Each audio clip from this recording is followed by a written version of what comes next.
Salam alaikum mes chers amis, marhaba bikoum, Zouflaoun, bonsoir à cette nouvelle émission, nouveau numéro d'une rétro-info des événements de la semaine passée. Il y a beaucoup, on a parlé de beaucoup d'événements phares. Et c'est surtout, peut-être on va se concentrer sur 2-3 événements qui ont vraiment marqué cette semaine. On va commencer par limogeage du gouverneur de la Banque d'Algérie, une institution très importante, surtout en ce moment, avec cette situation difficile de l'économie, la chute libre du dinar. On va revenir sur le limogeage qui a créé beaucoup de critiques. Puisqu'on parle de critiques, c'est une critique que l'agence de presse algérienne, la fameuse agence d'information, l'agence de presse algérienne, qui a critiqué surtout justement ces critiques, puisqu'elle a, dans un article, elle a condamné un parti politique qui est proche du pouvoir, parce qu'elle a mis des critiques, des avis différents peut-être de l'avis du pouvoir. On va revenir à cette condamnation, si je peux dire, de l'APS, de ce parti, comme je l'avais dit, proche du pouvoir. Ces critiques sont concentrées surtout sur la situation économique en Algérie, puisque cette semaine, on a vécu des jours difficiles. Les Algériens ont vécu des jours difficiles, puisqu'il y a eu des grèves qui ont bouleversé le quotidien des Algériens. La grève des transporteurs, la grève des taxieurs, des bus. Toutes ces grèves ont créé, comme je l'avais dit, beaucoup de problèmes pour les Algériens, pour les citoyens.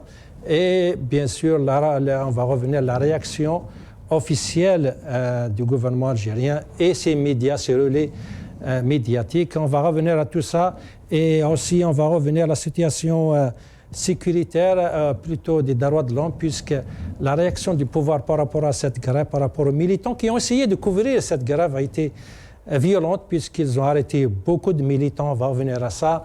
On va revenir à la réunion du Conseil de sécurité en Algérie. Il a fait une réunion cette semaine. Et on va revenir aussi à la Majid El-Jesh, qui insiste encore une fois chaque mois, elle insiste sur les réalisations du président de la République, M. Tebboune.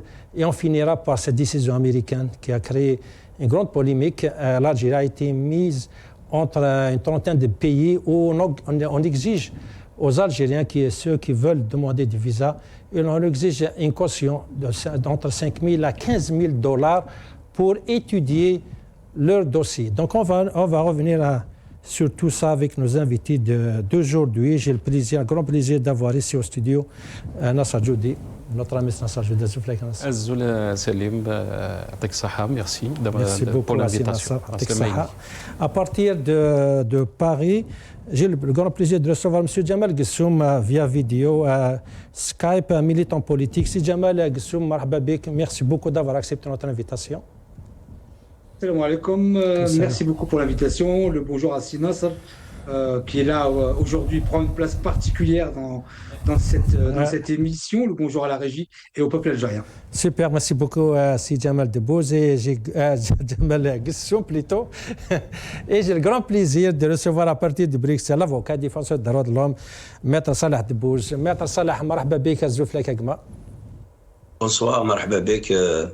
Merci pour l'invitation et mes salutations à Nassar, à toi et à l'invité Si Jamal. Super. Merci. Et aux téléspectateurs aussi. Merci beaucoup. Donc, on va commencer par notre premier sujet, cette polémique après le limogeage du gouverneur de la Banque d'Algérie. Restez avec nous.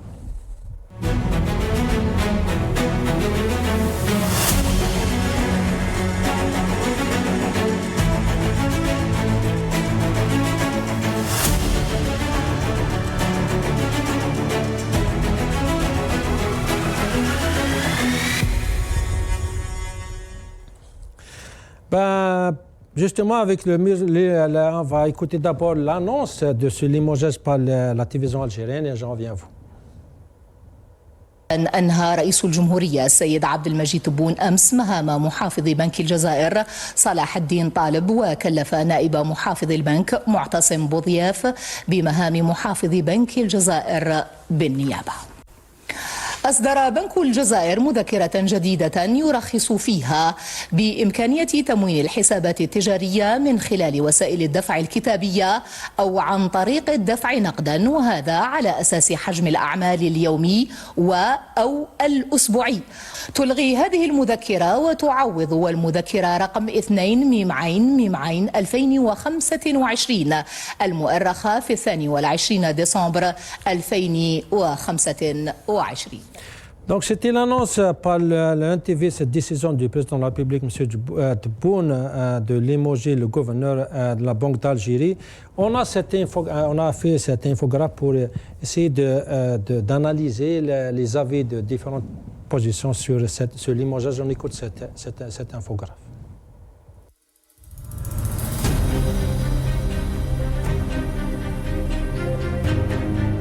La révocation du gouverneur de la Banque d'Algérie, sur fond de controverses autour de l'augmentation de l'allocation de change, illustre une nouvelle dérive dans la gestion autoritaire des affaires publiques.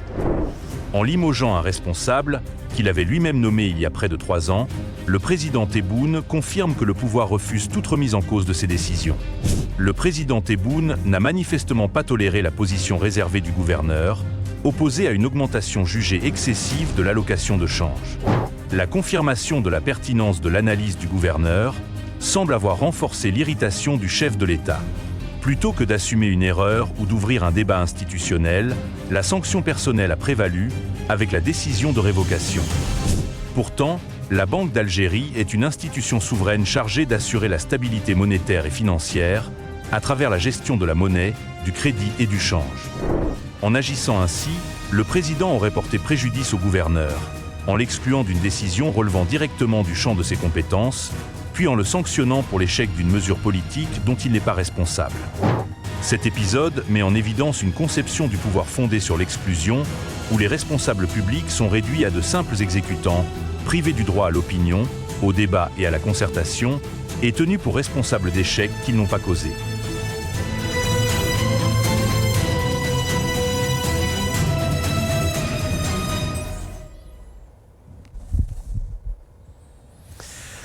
Je commence avec vous, Maître Salah Tebboune. Vous avez écouté cette infographe. La Banque d'Algérie, elle est normalement chargée de garantir la stabilité financière et économique du pays. Après ce limogeage, est-ce que vous comprenez ces critiques, ces interrogations? Pourquoi ce timing? Pourquoi maintenant? Et quelles raisons on a limogé ce gouverneur d'une institution très importante, la Banque d'Algérie? C'est clair que le gouverneur de la Banque d'Algérie, il a une tâche plutôt technique, c'est-à-dire pour lui, c'est la valeur du dinar et sa stabilité qui compte. Et les décisions politiques prises par Tebboune sans concertation en relation avec le dinar, d'une façon générale, ne conviennent pas. Et si ce gouverneur a dit à Tebboune non, ce que vous avez annoncé ne convient pas et ça va nous coûter très cher, on ne peut pas appliquer comme ça parce que le résultat va être fatal. Donc Tebboune n'accepte pas, il le change. Alors là, il y a 2 choses. La première, c'est que normalement, c'est l'inverse qui devait se passer. C'est-à-dire, avant que Tebboune annonce une mesure qui concerne la valeur du dinar, il devait se concerter avec les spécialistes, parce que lui, il n'est pas spécialiste. En fait, il n'est spécialiste de rien. Donc, il devait d'abord concerter et pour leur dire, qu'est-ce que vous pensez? Est-ce que nous avons les moyens de faire ça? Et eux, ils lui disent, non, on n'a pas les moyens, on a les moyens de faire une partie ou pas, etc. Il lui donne un avis technique. Et à partir de là, il fait son annonce de décision. Or, ici, on a vu que Tebboune avait fait une annonce, voilà, on va augmenter l'allocation touristique. Et comme le gouverneur de la Banque d'Algérie a résisté, nous avons bien vu qu'entre l'annonce et la mise en application, il y a eu un temps énorme. Et puis ensuite, après la mise en application, il y avait quand même des retouches dans les mécanismes. On a changé certaines choses pour paraît-il, préserver la valeur du dinar. Donc ça ne convient pas. La deuxième chose importante aussi, regardez par exemple les États-Unis. Vous avez Trump qui peut aller jusque dans un pays et relever un président de ses fonctions ne peut pas relever le gouverneur de la Banque fédérale de ses fonctions parce que ce n'est pas ses prérogatives et ça va porter atteinte à la stabilité du dollar. Ce sont des techniciens, des gens qui sont là pour défendre la valeur de la monnaie américaine et donc Trump doit s'en inspirer. Il est en désaccord total, paraît-il, avec le gouverneur de la Banque fédérale américaine, mais il ne peut rien parce qu'il le sait lui-même. S'il force la chose, d'abord c'est anticonstitutionnel, ce ne sont pas ses prérogatives. Ensuite, il sait très bien qu'il va causer beaucoup de tort, donc l'intérêt du pays prime avant les intérêts personnels et les promesses personnelles, etc. Donc là, c'est clair que Tebboune est arrivé à la fin de ces promesses qu'il lançait à droite à gauche et qu'il est face à l'incapacité d'appliquer toutes ces promesses et donc il choisit un autre moyen, c'est le suicide, ce que j'appelle moi le suicide, c'est de changer les gens qui lui disent on peut pas faire ça, de les remplacer par des gens qui lui disent oui, nous on peut faire et donc après le résultat va être fatal. Et ensuite, c'est le pays qui va en payer les pots cassés. Très bien. Monsieur Ghessim, est-ce que vous comprenez ces craintes de beaucoup d'Algériens choisir ce moment, ce timing pour envoyer, je peux dire, le gouverneur de la Banque d'Algérie au moment où il y a une chute terrible de la valeur du dinar. Même cette allocation pour les touristes, il y a beaucoup qui disent comme quoi peut-être ils vont annuler. Est-ce que vous comprenez ce timing? Il y a des gens qui disent comme quoi c'est pour se retirer de sa responsabilité, pour la jeter sur d'autres personnes. Qu'est-ce que vous en pensez de ces critiques et de ces avis de quelques Algériens? D'abord, je suis d'accord avec l'analyse que M. Debbouze a faite sur cette situation. Effectivement, le gouverneur de la Banque d'Algérie, comme tous les gouverneurs de banques au monde, ont un rôle à jouer. Il ne peut pas s'agir d'une personne à qui on va dire fait, quelles que soient les conséquences. Mais en Algérie, ce n'est pas la première fois. يكرموك اليوم يذبحوك غدوة يذبحوك اليوم يكرموك غدوة bon يذبحوك اليوم غدوة بالك يكرموك. Donc c'est vraiment fonctionner à l'inverse, c'est-à-dire que le président de la République n'a pas de connaissances techniques comme a dit M. Debbouze. D'ailleurs, c'est pas ce qu'on lui demande. On lui demande d'être un bon manager, un bon manager en politique. Et c'est ce qu'on demande à un président de la République, d'impulser un projet. Mais les moyens à mettre en œuvre pour atteindre des objectifs qui ont été déclinés, ça appartient aux techniciens, comme l'a très bien dit M. Debbouze. Ce sont des techniciens dans le domaine qui doivent impulser les choses et leur dire ça c'est bon, ça ce n'est pas bon. Maintenant, c'est pour ça que moi j'ai vraiment aucune confiance aux institutions algériennes. D'ailleurs, je travaillerai jamais avec elles parce que je vous dis, quand vous parlez des institutions algériennes, vous parlez de la présidence et du gouvernement ou... Aucune confiance. À tout le monde. Oui. À leur tête, Tebboune, hein? Ok.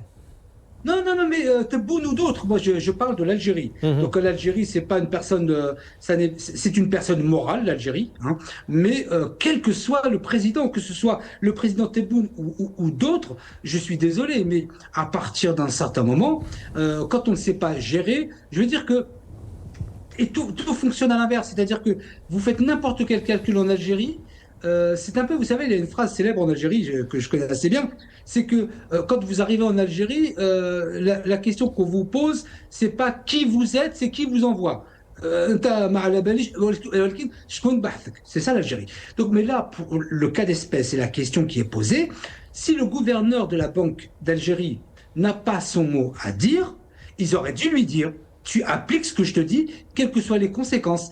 Mais c'est très difficile d'être à la tête d'institutions en Algérie. Moi, je le dis et je le redis, je ne fais pas l'ombre d'un soupçon de confiance à n'importe quelle institution. Justement, c'est quoi l'image qu'on donne à un monde entier? Parce que maintenant, Tebboune, il parle des investisseurs, il parle des gens qui veulent investir en Algérie. C'est quelle image qu'on donne avec ces limogeages pareils? d'instabilité politique. D'abord, ça c'est la première des choses. Et quand on veut que des investisseurs viennent en Algérie, il y a un cadre à mettre en place. Il y a d'abord la sécurité des investissements. Il y a plein d'aspects qui peuvent rentrer en ligne de compte, qui peuvent favoriser l'investissement. Mis à part les grandes sociétés américaines ou les très très grandes sociétés qui, elles, n'ont pas beaucoup de risques, l'investisseur moyen, je dirais, qui va investir 100 000 $, 1 million de dollars, 5 millions de dollars, même jusqu'à 10 millions de dollars, ont une prise de risque, c'est ce qu'on appelle une prise de risque assez importante, et donc ça ne peut pas favoriser l'investissement. Qui va investir? La diaspora dont je fais partie, qui est née à l'étranger, et qui va investir un petit peu pour gagner le pain quotidien. Mais en ce qui concerne les grands investissements, il n'y en a pas énormément, sauf des entreprises comme Total Energy, les grandes boîtes américaines, celles qui peuvent aller, par exemple, dans un tribunal arbitral. Ça, c'est le critère pour déterminer qui peut investir en Algérie. Mais sinon, mis à part cela, l'ambiance politique, l'insécurité et l'instabilité ne peuvent favoriser aucun investissement. Autant j'ai de l'affection pour le président Tebboune, autant qu'en tant que président, je lui dis ce que vous faites porte préjudice à l'Algérie. Très bien, là, ça je dis. Et il est responsable. On ne peut pas me dire, parce qu'on me raconte souvent cette histoire de « oui, mais il ne savait pas, c'est pas mon problème ». Tu es le patron, tu décides, tu assumes. On sent ce marasme, on sent cette inquiétude de beaucoup de gens. Maintenant, même ceux qui sont proches, supposés proches de Tebboune, ils critiquent la situation. C'est qu'on arrive vraiment à une situation très très grave, à part peut-être les dizaines qui sont dans le palais du Congrès pour applaudir, mais autrement, les gens sont vraiment inquiets devant ces gestions sans vision, sans réfléchir. Absolument. D'abord, j'aimerais passer un grand bonjour à Djemal Ghessoum, mais aussi à Maître Salah Debbouz, très content de partager ce plateau avec eux. Et pour ta question, Selim, je pense que ce qui a été dit par Djemal Ghessoum, mais aussi par Salah Debbouz, Djemal Ghessoum a parlé d'instabilité. Et quand on limoge un directeur de la Banque d'Algérie, c'est un signal fort qu'on est en train d'envoyer en termes d'instabilité, surtout par rapport à la vision économique du pays. Alors que on a entendu les responsables algériens, que ce soit Majid Tebboune ou les relais qu'il y a derrière, tout le temps parler de la stabilité de l'Algérie, mais aussi de la force de l'Algérie économiquement. Tebboune a dit que l'Algérie c'est la deuxième économie de l'Afrique, et on a entendu Rezik parler que l'Algérie atteindra en 2029 l'équivalent de presque 400 à 500 milliards de PIB, de dollars. Et là, on se pose la question, c'est que quand on limoge un directeur de la Banque d'Algérie, c'est quand même une institution, une grande institution financière. Et on voit ce qui s'est passé depuis 2019 avec tous les limogeages qu'il y a eu au sein des institutions sécuritaires, par exemple, au sein des institutions de l'armée. On se pose la question vraiment comment ce pays est géré. Tu as parlé de manque de vision à Selim, mais c'est ça, c'est qu'il n'y a pas de vision, il n'y a pas de gestion.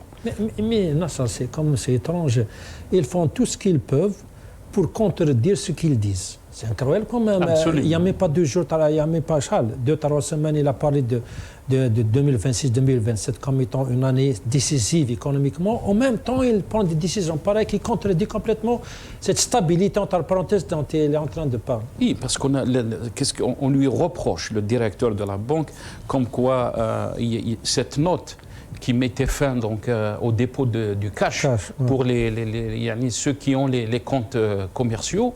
Et les gens se sont dit comment on va faire s'il n'y a pas un dépôt de cash, s'il n'y a pas une période de transition, et tout de suite quelques jours après donc on revient marche arrière et on dit donc que cette note est annulée et que le directeur de la Banque d'Algérie est limogé. Et là, bien sûr, cet événement nous renseigne de la façon dont le pays est géré, malheureusement, à tous les niveaux. Ce n'est pas seulement sur la question du directeur de la Banque d'Algérie, c'est qu'on l'a vu, on va revenir après à Salim, la question aussi de cette loi qui concerne le code de la route. On a vu après ce qui s'est passé avec la grève des transporteurs. Donc on sent, avec le début de l'année, alors que le message de vœu d'Ahmed Tebboune a parlé d'une année de stabilité, d'une année qui va ramener absolument, d'une année qui va ramener de bonnes choses pour le peuple algérien, alors qu'on a vu dès le 1er janvier... On a très mal commencé cette année. Et avec la hausse du carburant, le 1er janvier, les Algériens étaient choqués, n'ont rien compris. Personne ne leur a dit comme quoi il y aura des hausses concernant ce carburant et tout ça. Donc on sent qu'il y a un malaise, un vrai malaise qui dénote de la situation que traverse notre pays. Très bien. Justement, puisque vous parlez des critiques, vous parlez de cette situation qui est vraiment grave en Algérie, il y a quelques partis de temps en temps qui lancent comme ça des petites critiques, même si c'est des partis qui sont connus très proches du pouvoir, ils ont soutenu le pouvoir dans toutes les situations, mais de temps en temps, voilà, il y a des petites critiques. Même les petites critiques, apparemment, ne sont pas acceptables. D'abord, on va écouter Hassani, le président du parti Hams, qui, lui, il a lancé des petites critiques, très timides, mais comment c'est des critiques, on écoute. نحتاج إلى أنه يكون هناك نوع من النقاش والحوار السياسي بدل من استعمال الردع، لأن الردع مش حيجيب نتيجة. الردع احنا رانا في وضع من لابد أن نستنفذ وسائل الإقناع، وسائل الحوار، وسائل الاستيعاب. معليش الردع يجي هو آخر حاجة، الردع ما لازمش يكون هو البداية، لأن ما احنا لا نستفيد من الردع ولا من استعمال يعني أدوات القمع. الرخاء الاقتصادي وحالة الاستقرار الاجتماعي ما زالت بعيدة، ولكن الوصول إلى حالة رخاء اجتماعي حقيقي والوصول إلى حالة من الاستقرار الأسري والاجتماعي ما زالت صعيبة. احنا اليوم الصباح نضنا لقينا المازوت والليسونس زادوا، ولقينا حوايج كثيرة زادت، ولقينا أسعار زادت ترتفع، ولقينا كذا دون الرجوع إلى الإطار القانوني المتمثل في قانون المالية، ودون الرجوع إلى الكثير من القضايا. Monsieur Maître Salah Debbouze, Monsieur Hassani, ce n'est pas un opposant, c'est un parti qui est considéré proche du pouvoir. Il a lancé des petites critiques, même si lui, il voit comme quoi situation, il faut un petit peu changer, il faut un petit peu changer de chemin. Peut-être il faut utiliser un peu moins de solutions sécuritaires. Même ça, Monsieur Maître Salah Debbouze n'a pas épargné des critiques. On a vu l'agence de presse, normalement qui parle au nom du pouvoir, c'est terrible, des critiques, des attaques directes. مع اقتراب الاستحقاقات التشريعية المقبلة يبرز من جديد حزب سياسي نصب نفسه وصيا حصريا على الوطنية وموزعا للشهادات في حب الوطن. قال لك هذا الحزب الذي يدعي أن همه الوحيد هو مستقبل الجزائر يعمل على إشعال كل الجبهات مستغلا الاختلالات الاجتماعية حيث لا يتوقف عن النفخ في الجمر ويستعمل معارضة ظرفية بلا بوصلة ولا انسجام ما عدا الانتهازية الانتخابية بدائية أكل عليها الدار. Juste un petit morceau de cet article très critique de l'APS envers ce parti, même s'il n'a pas nommé, mais tout le monde l'a compris. Maître Salah Debbouze, comment vous comprenez, même des partis proches du pouvoir ne sont pas autorisés à critiquer quoi que ce soit? Vous l'avez critiqué, peut-être c'est opposant, en tant qu'opposant, vous critiquez, mais même ceux qui sont proches du pouvoir ne sont pas autorisés. Et s'ils osent critiquer, vous avez ces attaques terribles. Ils parlent ils se prétendent aimer l'Algérie. Ils utilisent des tactiques de bassesse. Comment vous expliquez cette réaction de l'APS qui pourtant elle parle au nom du gouvernement, au nom du régime algérien? Vous savez, en Algérie, quand vous êtes un parti proche du pouvoir, en réalité, vous représentez un des clans des pouvoirs. Et donc, vous agissez selon les directives de ce clan. Aujourd'hui, on a cette position de ce parti. J'ai le sentiment, de toute façon, c'est une analyse que je fais, c'est pas une information que je détiens. Mais moi, j'ai l'habitude, j'étais en Algérie, j'ai siégé avec tous les partis d'opposition pendant 2 ans. On a fait beaucoup de travail ensemble dans l'ITSO. Après la réunion de Zeralda de l'opposition, la fameuse réunion de Zeralda de toute l'opposition. Et j'ai compris certaines choses. Et parmi les choses que j'ai compris, c'est que beaucoup de partis qui soutiennent le gouvernement, en réalité, c'est des outils entre les mains d'un des clans. Et donc, ils reflètent, quand il y a des critiques de ces partis, en général, ils reflètent le désaccord qu'il peut y avoir entre les clans du pouvoir. C'est-à-dire aujourd'hui, nous pouvons déduire simplement que l'un des clans du pouvoir est en train d'attaquer un autre clan. Et donc, à travers ce parti, à travers l'APS, la guéguerre est en train de s'installer. Ça m'a fait sourire quand ce chef de parti dit que Rada, on le laisse en dernier. Pourquoi tu le laisses en dernier? Pourquoi le Rada d'abord? Il n'y a pas de Rada. Dans un pays démocratique, il n'y a pas de Rada. Ouais. Rada, c'est contre le crime, pas contre les positions politiques. Alors vous voyez, il n'est pas contre la répression, mais il est contre qu'on commence par la répression parce que effectivement, ça donne une très mauvaise image. Et lui, il dit, on va essayer de convaincre les gens, mais c'est ce qu'on peut comprendre. Si les gens ne veulent pas partager nos positions, là, on peut les réprimer. Et donc, ça m'a fait vraiment sourire. Donc, en fait, tout à l'heure, si Jamal il a dit que l'Algérie, c'est une personne morale.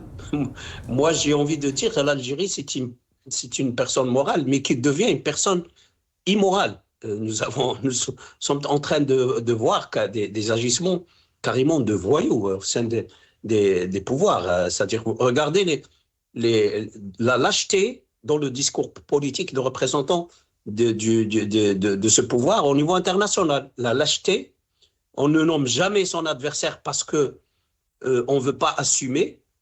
On dit, Tebboune lui-même, il dit, il y a un tel quelqu'un, mais je ne vais pas vous dire qui. Il y a tel phénomène, mais je ne veux pas vous donner de chiffres. C'est-à-dire, ils sont lâches, ils veulent donner l'impression qu'il y a quelque chose, mais ils ne veulent pas assumer. Ils ne désignent jamais. Au niveau international, nous voyons que ce soit sur le plan technique ou politique, les gens qui font des annonces, ça vient après une étude, après une concertation très large, etc. C'est la réelle politique. Et tu parles selon tes moyens, tu ne parles pas selon tes vœux. Tebboune, il veut dire des choses. C'est comme si vous allez au médecin, vous avez un symptôme, vous toussez, vous avez mal à la tête, vous allez au médecin, vous pensez que c'est une grippe que vous avez. Le médecin, il vous fait des analyses, il vous ausculte, il vous dit attention, c'est grave ce que vous avez un cancer de la peau. Vous lui dites, moi, ça ne me plaît pas ce diagnostic, donc je vous tue. Il ne faut pas que vous me dites ça. C'est exactement le comportement du régime algérien actuel, Tebboune, quand on lui dit attention, ce que vous faites est néfaste. Et il dérange, c'est-à-dire que ce n'est ni dans l'intérêt de la société algérienne, ni de l'intérêt de l'Algérie sur le plan géostratégique. Il vous dit, là, vous êtes un ennemi de l'Algérie, vous êtes, alors là, il faut qu'on vous fait taire. Mais justement, Salah Bouza, il y a quoi de mal si un parti politique critique une situation, même s'il ose critiquer, il peut proposer d'autres solutions, même si là, son intention c'est de préparer les élections, il y a quoi? Il n'y a pas de mal si un parti politique se prépare pour des élections, parce qu'apparemment cette agence, l'APS, c'est un grand crime de faire sa campagne électorale. Écoutez, il y a du mal pour les gens qui tiennent le pays, qui ne sont pas compétents. C'est-à-dire, si vous dites, voilà, les défauts qu'a ce pouvoir, et que ces défauts sont vrais, et que vous ne pouvez pas les défendre, et vous ne savez pas les corriger, ça fait beaucoup de mal. Et donc, avec le temps, soit vous êtes obligé de démissionner, soit vous êtes obligé d'être désavoué par soit la classe politique, soit le clan le plus fort du pouvoir. C'est ça le mal. Moi, je fais une analyse objective. Ça, c'est objectivement, quand Tebboune ne trouve pas de solution, c'est pas qu'il ne veut pas. c'est qu'il ne sait pas. Et quand il ne sait pas, il ne supporte pas qu'on lui dise « tu fais des fautes et tu ne sais pas les corriger ». Il veut rester en place. Quand je parle de Tebboune, je parle du clan. Il veut rester en place. Il veut que la situation, que les gens tolèrent son incompétence. Et il ne veut pas qu'on le critique. Et si on le critique, il a des moyens financiers et militaires pour réprimer.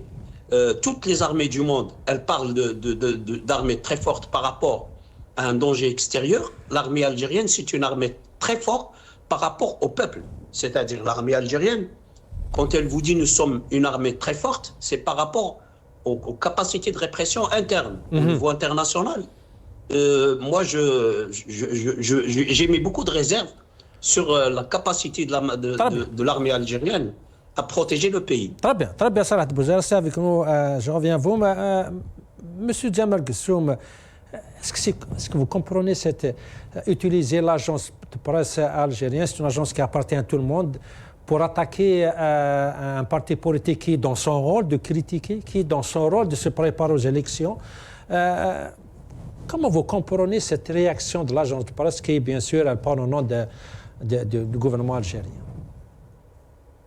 Tout d'abord, je voudrais juste dire à M. Salah Debbouz qu'il a visiblement deux incompréhensions que je souhaite corriger. L'une venant de moi-même et l'autre venant de M. Abdelali Hassan El-Chérif, que je connais à titre personnel. Nous nous sommes rencontrés il y a quelques mois et j'ai passé avec lui 3 heures sur lesquelles nous avons discuté sur beaucoup de choses. Lorsque Salah Debbouz parle de personnalité morale et qui est devenue une personnalité immorale, أتكلم على الجزائر بشعبها. Donc, Béchabiha, ça n'est pas possible qu'il devienne immoral. Il faut bien comprendre le sens de ce que je veux dire.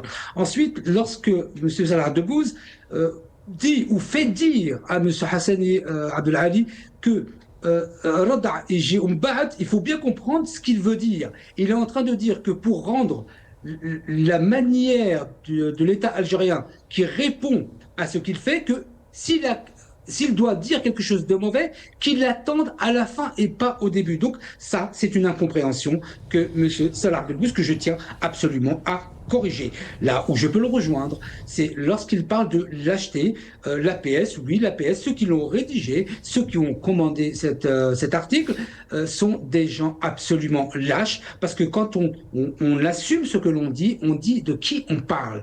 Et ça n'a pas été fait dans ce cadre-là. Le MSP, puisque je connais très bien ce parti, jusqu'au même, avant son origine avec Cheikh Mahfouz Nahnah, rahimahullah, une personne que j'affectionnais énormément durant les années 80-90, j'ai envie de dire que ça n'est pas une partie du clan, comme le dit M. Salah Debbouz. C'est pour ça que je suis assez étonné que moi, qui ne suis pas né en Algérie, je connais un peu l'évolution des partis politiques et leur position d'aujourd'hui. Le MSP est le seul parti qui dit des choses tout à fait simples, qui consistent à dire on se réveille le matin, il y a des choses qui se font sans se discuter. Et de là, M. Salah Debbouz le considère comme étant une partie du clan pour confirmer quelque part qu'il y aura un problème de clan. Non. Le MSP a eu la même approche politique que Cheikh Mahfouz Nahnah, Allah yarhamou. C'est-à-dire qu'il n'est pas forcément d'accord avec ce qui est dit, mais il s'impose peu à peu, et quand il a des choses à dire, il le dit. Donc, pour vous, pour ceux qui disent comme quoi peut-être la zizanie dans la gestion du pouvoir, c'est une preuve comme quoi il y a une guerre des clans. Pour vous, il n'y a pas de clan en Algérie, il y a un seul clan, c'est celui qui gouverne le pays, les autres sont... Non, je ne dis pas ça, moi je ne dis pas ça, je ne dis pas qu'il n'y a pas de clan. Je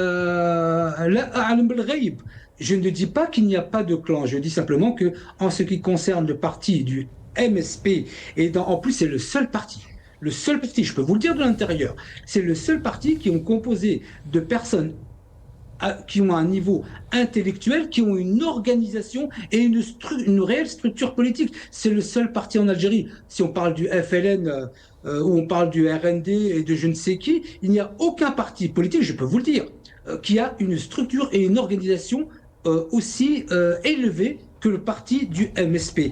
Mais la zizanie qu'il y a au sein de l'État, elle est due à de l'incompétence qu'on appelle la kakistocratie. Et en l'occurrence, vous êtes en Algérie, vous voulez être nommé ministre, ne soyez pas compétent. Soyez le plus incompétent. Le plus compétent terminera lui en prison. Donc, c'est de la kakistocratie, mais Très bien. Salah Tebboune, je reviens à vous juste pour, si vous voulez ajouter un mot sur peut-être il y a une incompréhension, on ne vous a pas bien compris et vous n'avez pas bien compris ce que M. Hassan avait dit.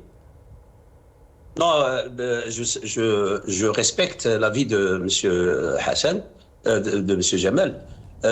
Écoutez, d'abord, pour la personne morale et la personne physique immorale, c'est un jeu de mots. Ensuite, en Algérie, c'est même le peuple pense sur le plan théorique et de droit, un État, c'est le peuple et l'autorité et le territoire, l'autorité politique et le territoire. Mais en Algérie, quand on parle de l'État, on parle du pouvoir. C'est-à-dire, surtout le peuple est négligé. Et même le peuple, il le dit comme ça. Donc moi, je parle dans le contexte dans lequel les gens expriment cet État, et je dis que c'est un jeu de mots que j'utilise. Quant à ce que j'ai donné comme pour Rada, etc., écoutez, j'ai dit que c'est une analyse. Ce ne sont pas des informations. J'ai beaucoup d'amis au Hamas. Peut-être les gens ne savent pas. J'ai des amis partout. J'ai des amis au Hamas, j'ai des amis au RCD, au FFS, au plus haut niveau, au MAC aussi. Hein. Il ne faut pas en avoir honte, parce que moi, j'essaie de comprendre ce qui se passe. Donc, parmi les gens que j'ai comme amis à Hamas, et depuis plusieurs décennies, des membres fondateurs. Et je leur disais ce que je suis en train de dire dans des réunions, dans des rencontres privées. C'est une impression que j'ai. Je n'imagine pas en Algérie que si vous n'avez aucune protection d'un des clans, vous pouvez faire de la politique comme le font certains partis. Ça, je ne le pense pas. Maintenant, ce n'est pas une insulte ou une critique. Peut-être que c'est un positionnement intelligent pour pouvoir faire un travail. Ça, ce sont les arguments que je reçois, que je respecte. Mais moi, je le dis, sur le plan analyse, je pense qu'il y a... c'est un indice, ce n'est pas une critique. Bon, bien sûr que sur le plan de la répression, moi, je ne partage pas. On ne doit pas... Ce qu'a dit Hassani, il a dit la répression vient à la fin. Il l'a clairement dit. Donc moi, je prends les mots qu'a prononcé Hassani. Peut-être qu'il s'est mal exprimé, peut-être qu'il va dire plus tard que non, ce que je veux dire c'est ça et c'est ça. Parfois, il y a des gens qui utilisent des mots, mais moi, je commente ce que j'entends. Et ce que j'ai entendu, c'est Al-Rada vient à la fin. Et moi, je ne suis pas d'accord sur Al-Rada. Je le dis. Très bien, très bien. Mais notre judiciaire vient à cet article de l'APS comme... C'est pas la première fois déjà qu'on utilise l'APS pour attaquer d'autres personnes, mais c'est toujours dans l'anonymat. On ne dit pas de quel parti il s'agit, mais les critiques sont claires. Tu n'as pas le droit de critiquer la situation en Algérie, de la part d'un parti qui est légal et qui est agréé par le pouvoir. Il faut dire, Salim, sincèrement, c'est très grave, parce que ce n'est pas la première fois. On parle d'un organe étatique, donc d'un organe qui est supposé être à l'image de l'Algérie en termes de médias, en termes de transparence, en termes de liberté, en termes aussi de crédibilité. Imaginez que c'était l'AFP, l'agence France Presse, qui va faire une dépêche, un article, et qui va commencer à insulter les insoumis, par exemple, un parti de gauche. Pourquoi? Parce qu'il soutient, je ne sais pas. Je crois qu'ils peuvent reporter une critique d'un autre parti, d'une autre personne. Mais ce n'est pas d'eux-mêmes. Donc on est dans une situation où même faire de l'analyse, on ne peut pas faire de l'analyse parce qu'on n'est plus dans l'analyse. On se dit, mais comment on est arrivé à cette situation? Comment on est arrivé à cette situation de déliquescence? Moi, je vais vous donner un exemple. Par exemple, dans les années 88, quand il y avait le 5 octobre, juste après, il y avait une certaine ouverture. Donc, il y avait une ouverture politique, il y avait une ouverture aussi médiatique. On assistait, vous vous rendez compte, Salim, c'est presque 38 ans en arrière. 38 ans en arrière, on assistait à des débats de haut niveau, mais vraiment de haut niveau.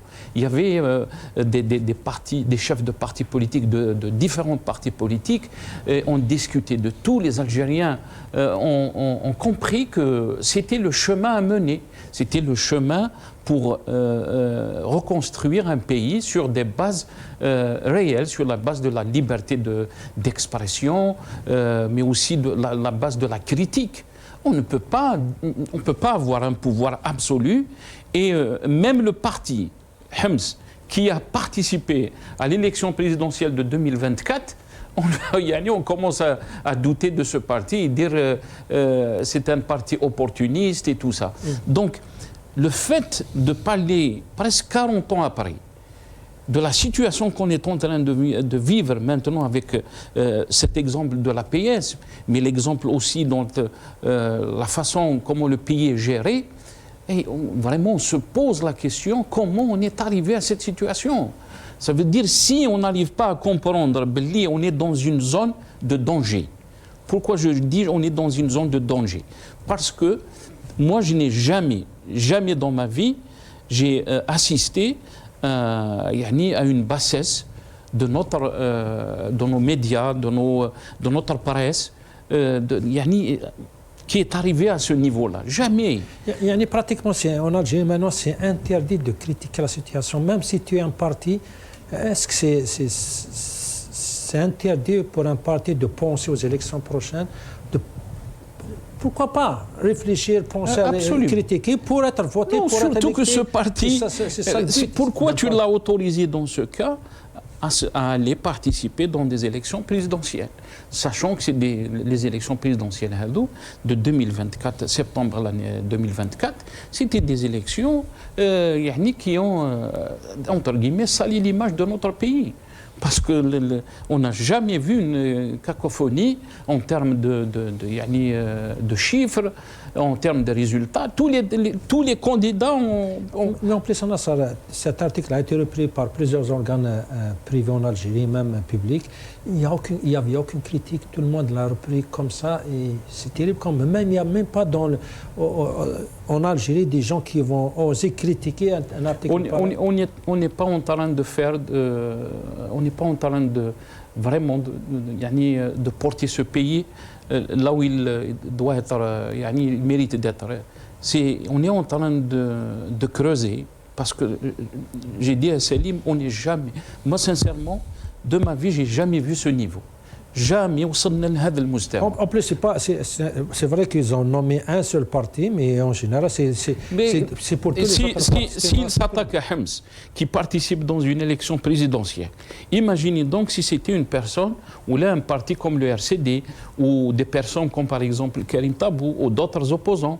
Juste un exemple, mais vous vous rendez compte? Ça veut dire on est dans l'insulte, on est dans le complotisme, on est dans Aada al-Kharijiyya, et jusqu'à quand? Si on n'arrive pas à critiquer, si on n'arrive pas à organiser des débats critiques, ça ne veut pas dire que laisser critiquer ces gens-là, que je n'aime pas mon pays, que je ne veux pas que mon pays avance, bien au contraire. Si on critique parce qu'on aime ce pays, si par exemple les Algériens disent qu'il faut ouvrir le champ politique, qu'il faut ouvrir le champ médiatique, c'est parce qu'ils veulent que ce pays progresse. Ils sont en train de voir un danger qui va venir, qui guette notre pays, et le danger, c'est parce que c'est cette gestion, c'est cette fermeture. On ne peut pas continuer à fermer le pays de cette façon, à s'attaquer à toutes les personnes, tous les partis politiques, toutes les ONG, tous les militants des droits de l'homme. On ne peut pas continuer à gérer un pays de cette façon. Il va créer des problèmes, et des problèmes qu'on ne pourra jamais résoudre ni faire face. Parce qu'il y a une situation géopolitique, et peut-être on va revenir, qui est très très aussi délicate et dangereuse, qui est aussi brutale. Et si on ne fait pas attention à ce qui se passe à l'intérieur, si on n'arrive pas à voir le peuple de notre côté, si on est en train de tout faire avec ces politiques pour créer le fossé entre le peuple et les gens qui sont en pouvoir. Les gens qui sont au pouvoir sont dans une Algérie qui n'existe pas. dans le réel des Algériens. Cette Algérie n'existe pas. Tu es l'absolu. Il n'y a pas d'absolu. Il n'y a pas d'absolu. Il faut qu'il y ait une opposition, il faut qu'il y ait un contre-pouvoir, il faut qu'il y ait une critique, il faut qu'il y ait une presse indépendante, ouverte à la critique. C'est comme ça qu'on va avancer. C'est comme ça qu'on va avancer. On va avancer au deuxième partie de cette émission. Après une petite pause, restez avec nous.